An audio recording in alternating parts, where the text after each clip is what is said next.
The cardiovascular system is part of the circulatory system that circulates blood.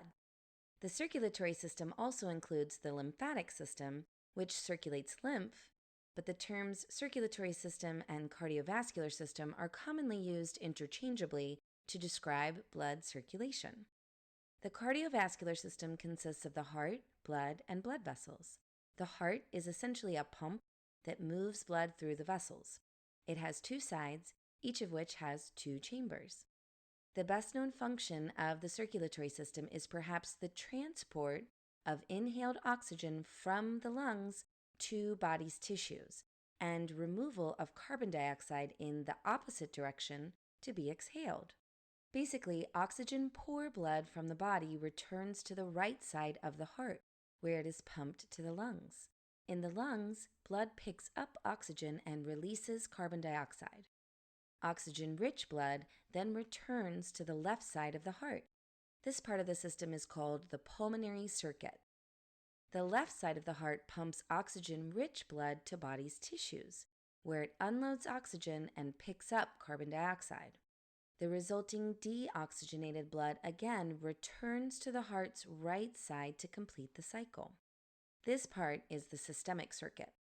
Because the heart's left side has to pump blood to the entire body, it has much thicker muscle than the right side.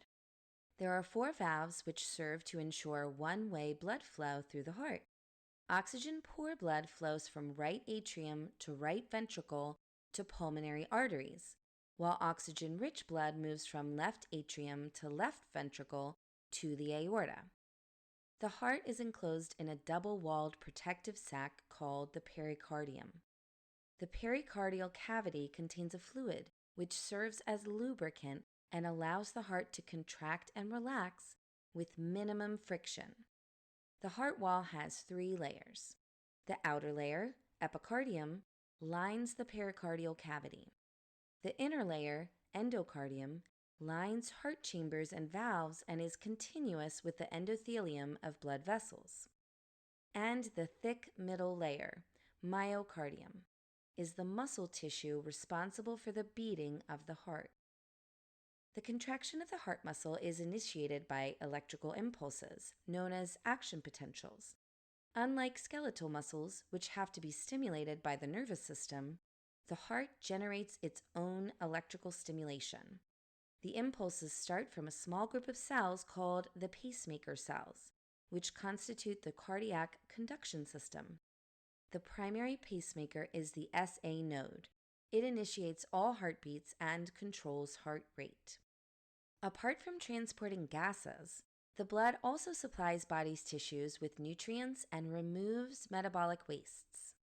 It receives nutrients from the digestive system, where digested substances are absorbed through the walls of the small intestine into the bloodstream.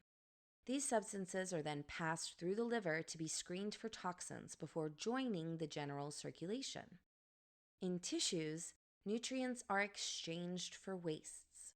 Wastes are then filtered from the blood in the kidneys and removed in urine. The blood also carries hormones from endocrine glands to target organs and plays an important role in the body's immune defense. The blood has 2 main components, a clear extracellular fluid called plasma, and the so-called formed elements which include red blood cells, white blood cells, and platelets. Red blood cells transport oxygen and carbon dioxide. White blood cells participate in various defense mechanisms against invading organisms, while the platelets are responsible for blood clotting, minimizing blood loss during an injury. The blood circulatory system is a closed loop, meaning the blood itself never leaves the vessels. Instead, substances diffuse through the walls of blood vessels to move to and from the surrounding tissues. Vessels that move blood away from the heart are called arteries, while those that bring blood back to the heart are veins. Arteries usually carry oxygenated blood, while veins carry deoxygenated blood. For pulmonary arteries and veins, however, the reverse is true. The usual route of blood flow is heart to large arteries, smaller arteries, then even smaller arteries, called arterioles, then smallest blood vessels called capillaries, where the exchange of substances takes place. Blood then collects into small veins called venules, then to larger veins, and back to the heart. Arteries and veins essentially serve to conduct blood. Their walls consist of 3 layers. An outer layer of loose connective tissue serves to anchor the vessels to the surroundings. A middle layer of mostly smooth muscles allows the vessels to constrict or dilate, regulating blood flow. And an inner layer consisted of thin squamous endothelium separated from outer layers by a basement membrane. In general, larger vessels have more connective tissue and smooth muscle. In addition, arteries have more muscles than veins because they carry blood away from the heart and must withstand higher pressures generated by the beating of the heart. The walls of capillaries, whose function is to exchange substances between the blood and surrounding tissue, consist solely of a thin endothelium with its basement membrane, thus permitting easy diffusion of blood solutes.